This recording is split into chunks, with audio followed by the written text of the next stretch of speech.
नमस्कार, मैं GRS news के लिए गिरीश सिकरवार। आज के इस ब्लॉग में मैं बात करने वाला हूं फिर से दिल्ली की उस राजनीतिक परिस्थिति को लेकर, जिसको लेकर मैंने अपना इससे पहले भी वीडियो आपको बताया था, जिसमें कि मैंने ये कहा था कि केंद्र सरकार दिल्ली में राष्ट्रपति शासन लगाने की दिशा में आगे बढ़ रही है। लेकिन जो नया अपडेट जो आपको देना है, ये कोई दबी छिपी बात नहीं है कि करीब 10 विधायकों को 25-25 करोड़ रुपए का ऑफर भारतीय जनता पार्टी के मध्यस्थों द्वारा दिया गया था, जिसको कि लेकर दिल्ली के प्रदेश अध्यक्ष ने आतिशी जो कि मंत्री हैं उनके खिलाफ मानहानि का भी एक केस कर रखा है और उनको 15 दिन का वक्त दिया है। आज दिल्ली में उसका कुछ असर होता दिखा। पटेल नगर से विधायक और वर्तमान दिल्ली कैबिनेट में मंत्री राजकुमार आनंद ने अपने पद से इस्तीफा दे दिया और दल की प्राथमिक सदस्यता भी छोड़ दी।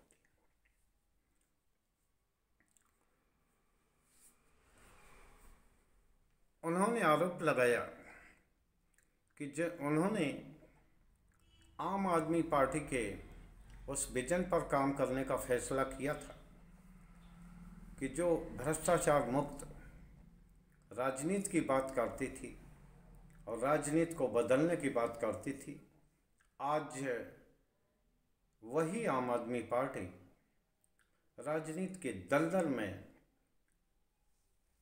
इस तरह से शामिल हुई है जहां वहां भ्रष्टाचार के दलदल में आम आदमी पार्टी फंसती हुई दिखाई दी। उन्होंने इसको लेकर आम आदमी पार्टी के संयोजक पर भी वार किए, यहाँ तक कि राज्यसभा सदस्यों का भी उन्होंने उल्लेख किया कि करीब 12-13 राज्यसभा सदस्यों के होने के बावजूद एक भी महिला, दलित या पिछड़े वर्ग से कोई मंत्री नहीं बना। खैर, इस बारे में हम फिर कभी बात करेंगे। लेकिन आखिर कौन सी परिस्थिति ऐसी आ गई कि जो दिल्ली के कैबिनेट मंत्री को इस्तीफा देना पड़ा। मैं आपको बता दूं कि राजकुमार आनंद पर नवंबर माह में ईडी ने छापेमारी की थी। उनके ऑफिस और प्रतिष्ठानों पर छापेमारी हुई, जिसमें कि उन्होंने 22 घंटे से ज़्यादा छापेमारी में हवाला के जरिए रकम लेने का आरोप और कस्टम ड्यूटी में 7 करोड़ रुपया हेरा फेरी करने का आरोप ईडी ने लगाया था। अगर और ये जो शराब घोटाले का जो मामला है, अगर बकौल राजकुमार आनंद, जिन्हें की बड़ा परेशानी हो रही थी दल के कार्यनीति से, तो उन्हें उसी नवंबर माह में इस्तीफा दे देना चाहिए और बहुत पहले उन्हें इस्तीफा दे देना चाहिए, क्योंकि दिल्ली शराब कांड की करीब 2 वर्ष से जांच चल रही है। तो आखिर राजकुमार आनंद ने इतनी देर क्यों लगाई? लेकिन दुख की ये बात है कि प्रेस वार्ता में बैठे पत्रकारों ने किसी से भी उनसे ये सवाल नहीं किया। ये भी नहीं कहा कि जिस आम आदमी पार्टी को छोड़कर आप जा रहे हैं भ्रष्टाचार के नाम पर, तो क्या आप इस बार को इंश्योर करेंगे कि आप अन्य किसी ऐसे दल में नहीं जाएंगे जिसे कि कभी आम आदमी पार्टी ने भ्रष्टाचार वाली पार्टी बताया था? वो कह भी नहीं सकते, क्योंकि उनका अगला मुकाम, जैसे कि हम लोगों ने देखा है, ईडी जब भी किसी व्यक्ति या पार्टी पर वार प्रतवार करती है तो निश्चित तौर पर उसका अगला ठिकाना भारतीय जनता पार्टी ही होता है। अभी लोकसभा चुनाव के साथ गुजरात में 5 जगह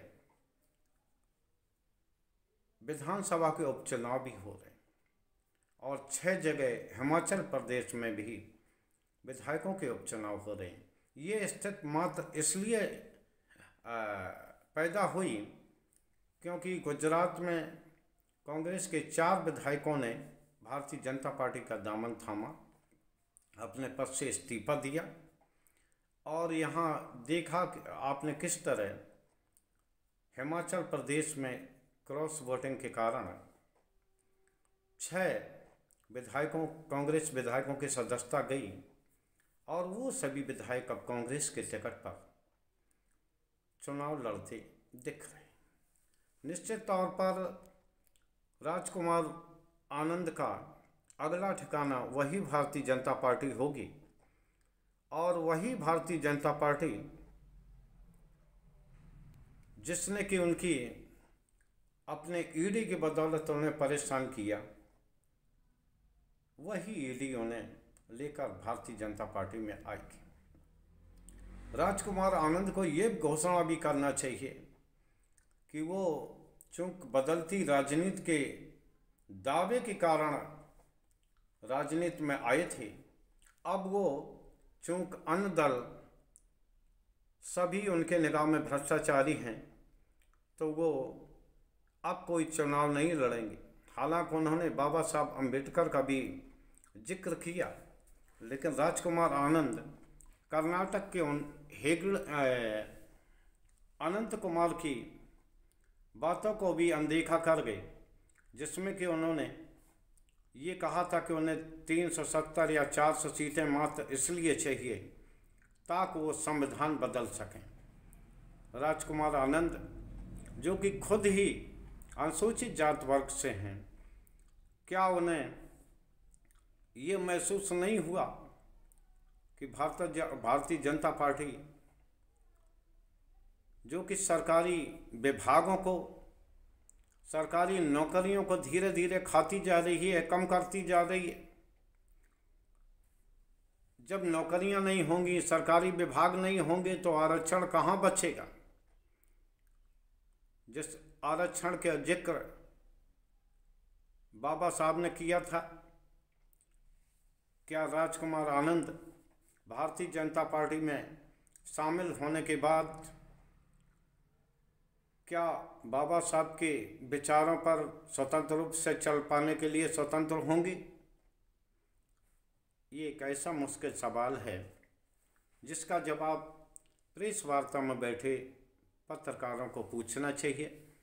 लेकिन देखा ये जाता है, जब कभी भारतीय जनता पार्टी ईडी या अन्य कोई जांच एजेंसियों के सहारे ऐसी तोड़फोड़ दलों में करती है, तो या तो अब गोदी मीडिया की हम बात नहीं करेंगे, लेकिन अन्य भी मीडिया हैं जो कि इस तरह का सवाल करना जरूरी नहीं समझते। क्यों नहीं राजकुमार आनंद से पूछा जाना चाहिए कि जब आप बदलती राजनीति के कारण आए और आम आदमी से आप निराश हुए तो क्या आप चुनाव नहीं लड़ेंगे? कम से कम वो यही घोषणा कर देते कि मैं अब किसी भी दल से चुनाव नहीं लड़ूंगा। लेकिन उनको राजनीति भी करनी है और खुद को सेफ भी रखना है।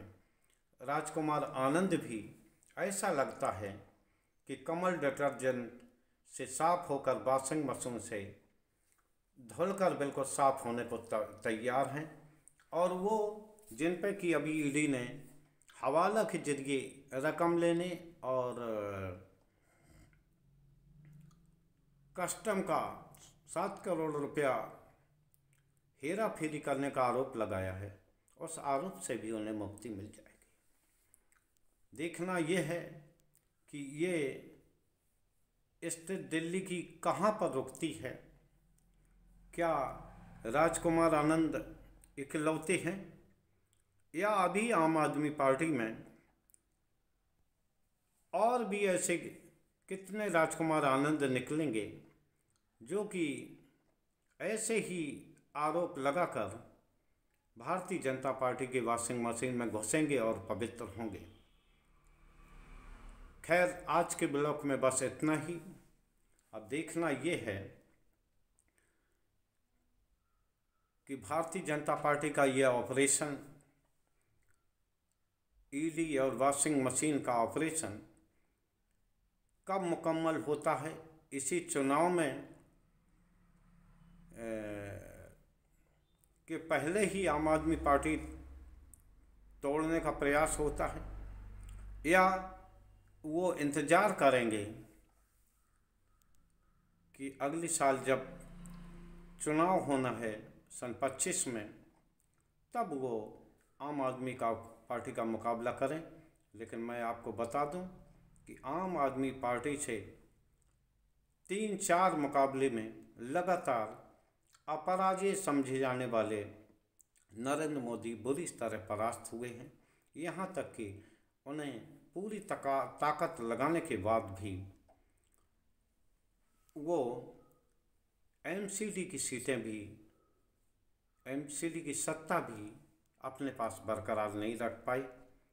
खैर, आज के ब्लॉग में बस इतना ही। कल किसी फिर नए मुद्दे पर आपके बीच में हूँगा। जय हिंद, जय भारत।